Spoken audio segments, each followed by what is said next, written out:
are you? I'm fine, Trae. It's really, really a thrill and an honor to be here. Thank you. Yeah, I mean, honestly, I was telling the team, I'm like, oh man, I'm so excited because you've been in dance for a long time. Tell us a bit about your illustrious career.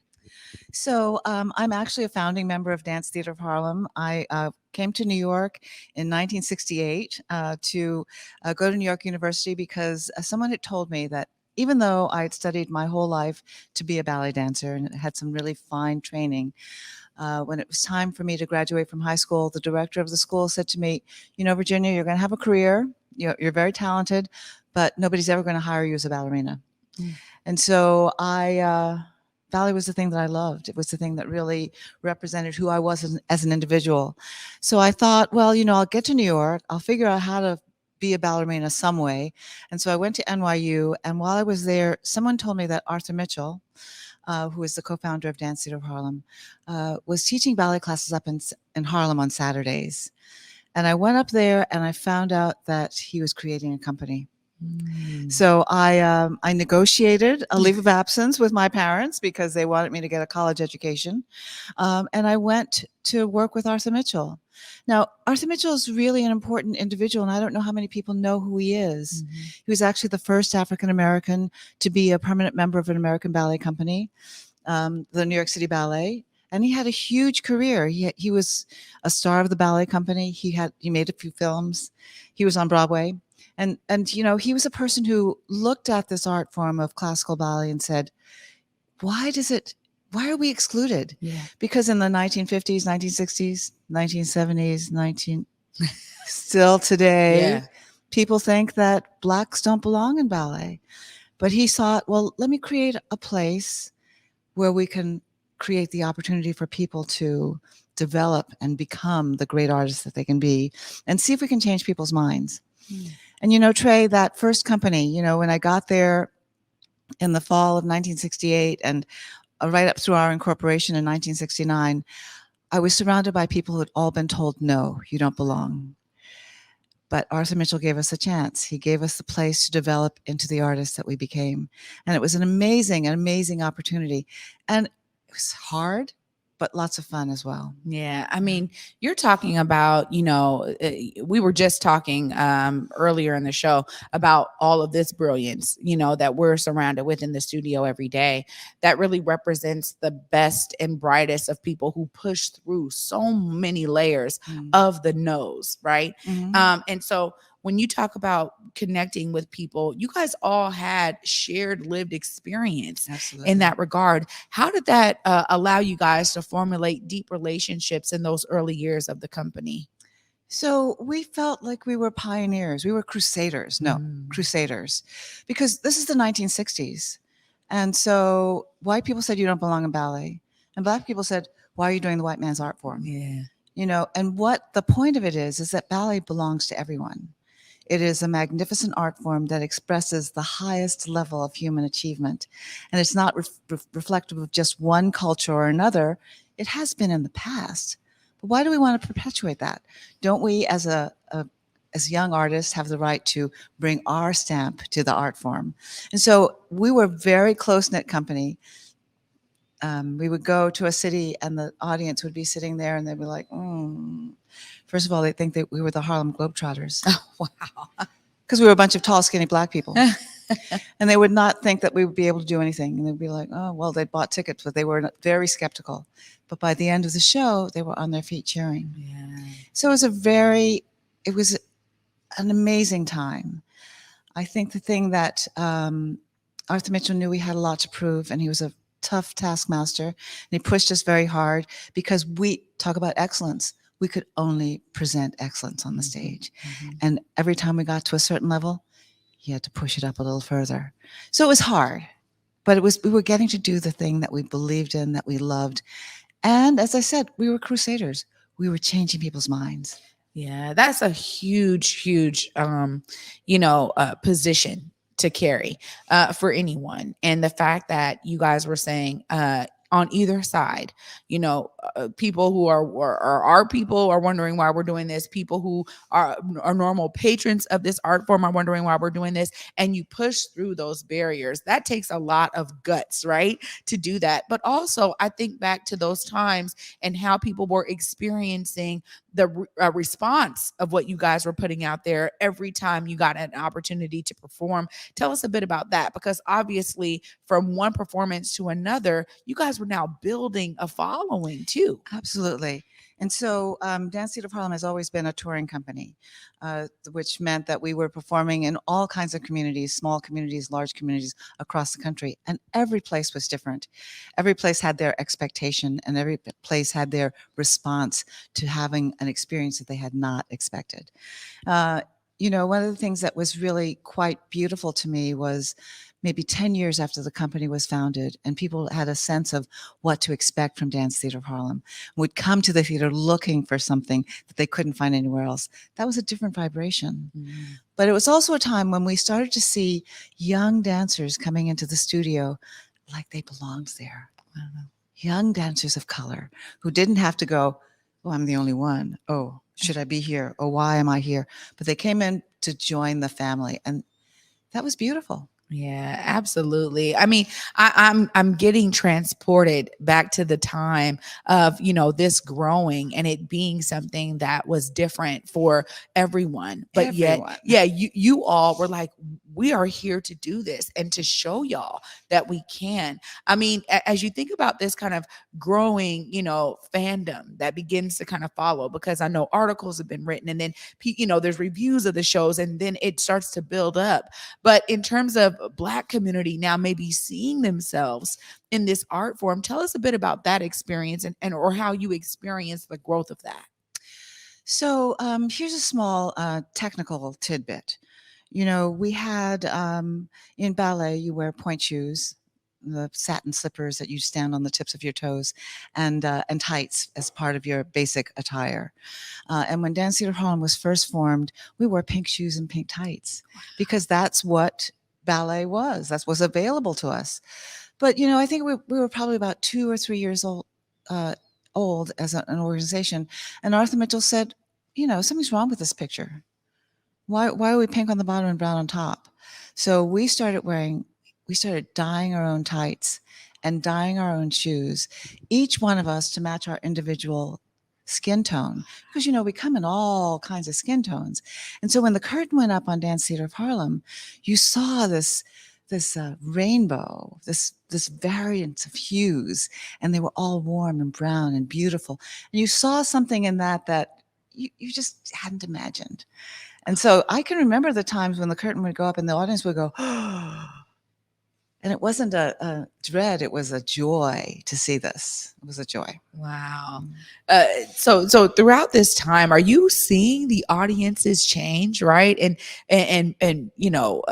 maybe it starts with predominantly white audiences, and maybe that carries forward. But as you guys are touring, and I'm seeing it now, right? I'm experiencing it now because I started going to the ballet last year, and I'm like, oh man, and immediately I remember running into a big patron of ballet, a Black woman who was so excited to see me there. And so we had a great conversation during one of the intermissions. And she shared with me how she's ever since a little girl, she's come, right? But she was like, it's so great to see more representation Absolutely. of us on the stage and more of a reflection of us in the audience. So I can only imagine that you've dedicated so much of your life to this art form and to this cultural expression. The growth of it, hitting different people and them starting to understand themselves in it is something that I've experienced. So I really appreciate you painting that picture. And oh my goodness, to open the curtain and see all of these hues, that is a beautiful, beautiful sight for sure. When you think about all of the experiences that you gained as a dancer, tell us about how you brought all of that into the role as artistic director. Oh gosh. All right. So there's a bit of a story there, because I did have a very long career as a dancer. I danced for almost 30 years. And then I retired from performing, and I decided that I was, I'd had enough of ballet. I was going to go back and be a real person and be in the real world. And so I did some other things around for about 10 years. And then one day the phone rings and it's Arthur Mitchell.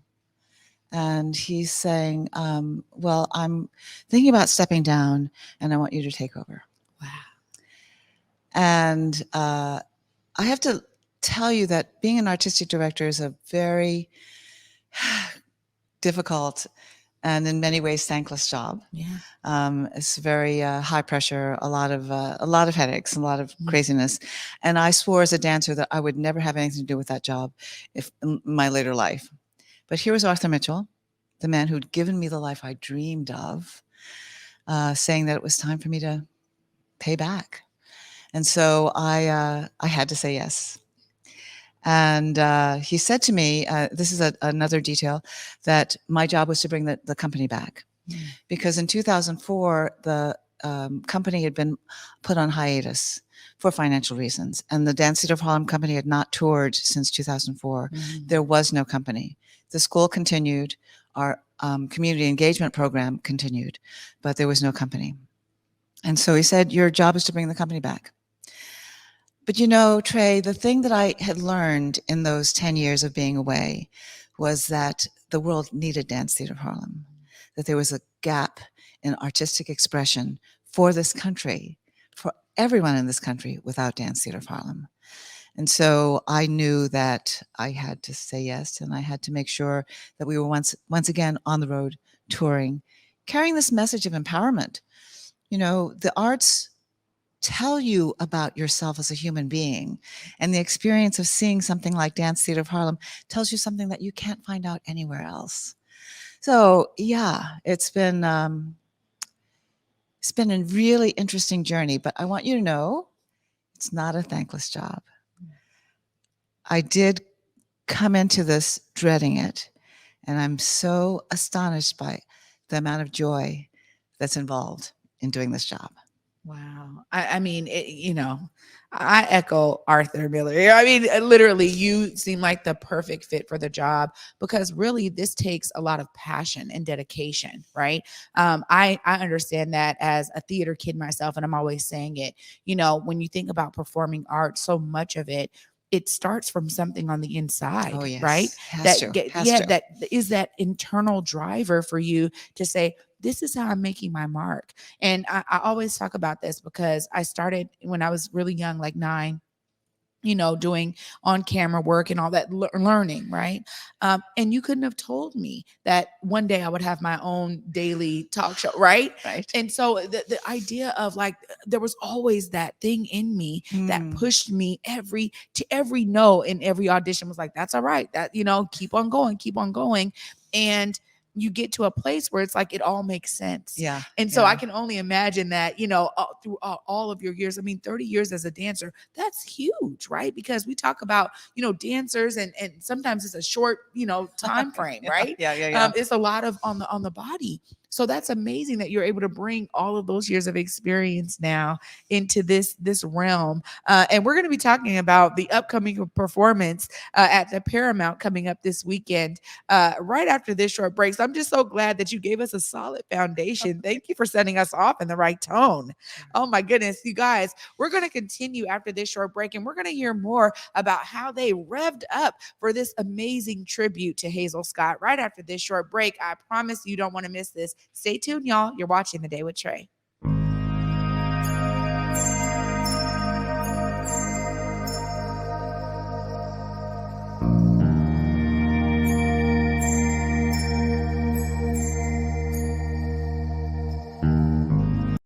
COVID-19 hurt my income, my health, and my family. We were about to lose our home when we heard we might be eligible for homeowner assistance funds from the government. We called 1-877-894-HOME, and a housing counselor stepped in, talked to our lender, and saved our home. Federal funding details at washingtonhaf.org. That's washingtonhaf.org.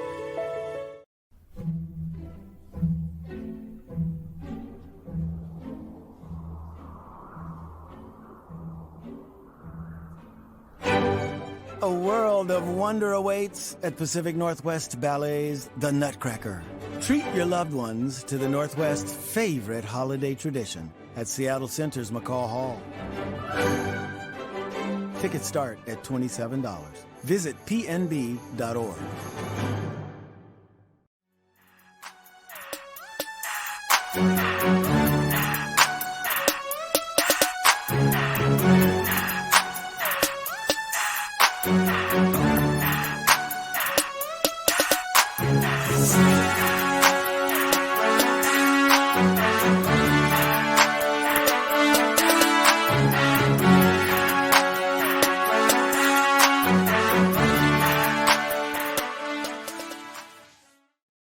Welcome back, everybody, to The Day with Trae. Now, I'm going to start off with this because, of course, y'all know that the wall behind me represents some of the greatest in Black brilliance in our community right here in the Central District. But I can't believe it. I can believe it. Y'all know Seattle brought all of the greats out, and Hazel Scott was one of them. Now, y'all can't see it, but she's right behind me, right up here with the piano on my right. Shout out to Black Heritage Society and SJT, Stephanie Johnson Tolliver, for confirming that for us, because we're like, oh, wait, Hazel Scott is on the wall. And I was able to share that this morning with Virginia Johnson. Welcome back again, Virginia. Thank you. Great to be here. Yeah, I mean, we were talking about, greats. There's so many. I mean, I want to hear how you guys said, you know what, we're going to do something special that really uplifts Hazel Scott and her legacy and her work. Tell us a bit about the beginnings of that before y'all, what y'all made y'all decide to do Hazel Scott. So I'm actually embarrassed that I did not know who Hazel Scott was. In 2020, it was the centenary of her birth. And the Washington Performing Arts had decided that, oh, this is a really cute story. Hazel Scott was married to Adam Clayton Powell Jr. And Adam Clayton Powell III is a board member of Washington Performing Arts. And he said, I'd like you for the organization to do something to celebrate my mother, wow, Hazel Scott. And so Washington Performing Arts called me up and said, would you be interested in doing a ballet about Hazel Scott? And I had to say, I don't know who that is. Wow. And then I did the research. I started reading about it. There's a magnificent biography by Karen Chilton that tells you a lot about Hazel Scott. And she was a force of nature, a child prodigy. She went to Juilliard at age 8. She was able to do so many things as a creative artist. She, of course, was a great pianist, jazz and classical, but she was also an activist. She was a woman who knew who she was and knew how to make a difference in the world. And she was such an inspiring individual. But, she was unfortunately part of that 1950s House Un-American Activities Committee, and her career was ruined by her testimony there. And she had to move to France and continue her career, but she was literally erased. People don't talk about Hazel Scott. There's a really wonderful, one of the artists who was part of the project that we work on. She says, if people 50 years from now didn't know who Beyonce was, they would be stunned. Yeah. But this is the same thing with Hazel Scott. She was that big a star. Wow. She made films. She was on the stage. She was an amazing composer. Her records are being re-released now. So Hazel Scott is coming back, and I'm really so proud the Dance Theater of Harlem is part of that wave. Yeah, this is, when we talk about the erasure of brilliance, we've seen it so many times. Exactly. So this for me, because I got to give Dr. Mims a huge shout out. She had been showing me YouTube videos of Hazel Scott playing like 2 pianos, right? And I'm like, well, I mean, and she's like, oh, she was nobody, tops her. Nobody. I mean, when you're talking about, creative genius. And so she was sharing with me all these stories. I had no idea that, y'all were working on a piece and that I'd be able to interview you about this. But it's so, it's one of those like kind of 360 things for me where you realize, it really is on us to carry legacy and story forward. It's something that I do here on my show in a way that says we're creating video so that we have, record of all Absolutely. the great things that are going on here and beyond. And to know that y'all have picked this up. I mean, just the documentary, I think we can share the link in the comments. There's an amazing YouTube documentary about Dance Theater of Harlem creating this piece, this amazing show regarding Hazel Scott. Tell us about some of those like high points throughout this creation process for you. So one of the things that Dance Theater of Harlem has always been, that I've been doing at Dance Theater of Harlem since I've been artistic director, is finding stories to tell that haven't been told and finding people to tell them who haven't been able to tell them before. And we have a program called Women Who Move Us, which is really about creating opportunities for female choreographers to create works. So when the Hazel Scott project became a reality, I knew that I had to have a female choreographer because Hazel Scott was a force in herself. She wasn't herself a feminist.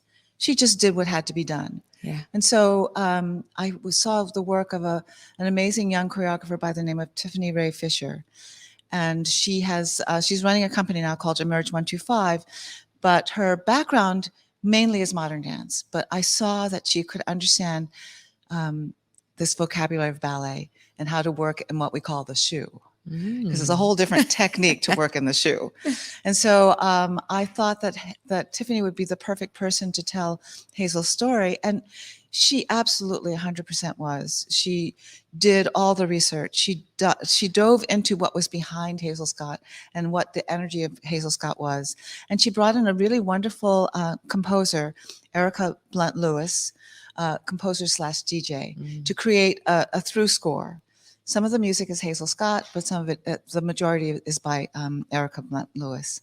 And so this package is just another part of how Hazel is a force to be reckoned with even now. Wow. I mean, bringing such forces together, that is in and of itself a unique ingredients to this stew of what you guys have created. But also too, that means that you have to be, as the artistic director, it's your job to make sure that, okay, if you're given a, opportunity like this, you got to know how to pick the right people. So I love hearing that process in terms of you having a great understanding of how to bring this about, but knowing that now you can really rely on those who you bring on board to make it happen. That really says something, I think, too, about your artistic eye, which I think is amazing. But, when you think about some of the things that dancers have experienced through this process, I was hearing in the documentary some say, wow, they were learning about Hazel Scott as well. But this embodiment of that kind of background of who Hazel was, tell us a bit how you have seen the dancers really flourish in that and explore that through their artwork, through their craft. So, Trae, I think one of the things that often has happened in the past in ballet is that dancers are taught the steps and taught the counts and taught the spacing and as if it's just bodies moving through space. But what at Dance Theater of Harlem I've been trying to do is to have them have the chance to embody the work through their personhood. That's a really weird way to put it, but so I expect them to be doing the steps right, of course, but what's behind the step? And that's always been one of the things that we have tried to do, to bring this art form to be more about humanity than just to be about, a classical art form that is about form and structure. It really is human beings working in space of all kinds. And you have to be able to challenge the artist to step up to that as well. We see it as a visual ornament, but actually it's a reality that we're trying to bring forward. Wow. That says a lot, I think, even in terms of, how the audience experiences it, right? Absolutely. Absolutely. I mean, Yeah. tell us a bit about that, because you guys have been, hitting some cities already. Now you have this performance coming up at the Paramount on the 5th. But tell us a bit about how the audience has been experiencing this amazing performance that you guys have put together. So, I think one of the things I like best about being a touring company is that every city is very different and every city takes in a performance in a different way. we certainly have been in places where the curtain goes up and just the shock of seeing a stage full of people of colors is enough to get the audience just with you every minute. But in other places, you have the sense that there's a little bit of, oh, I'm not sure if I'm ready for this.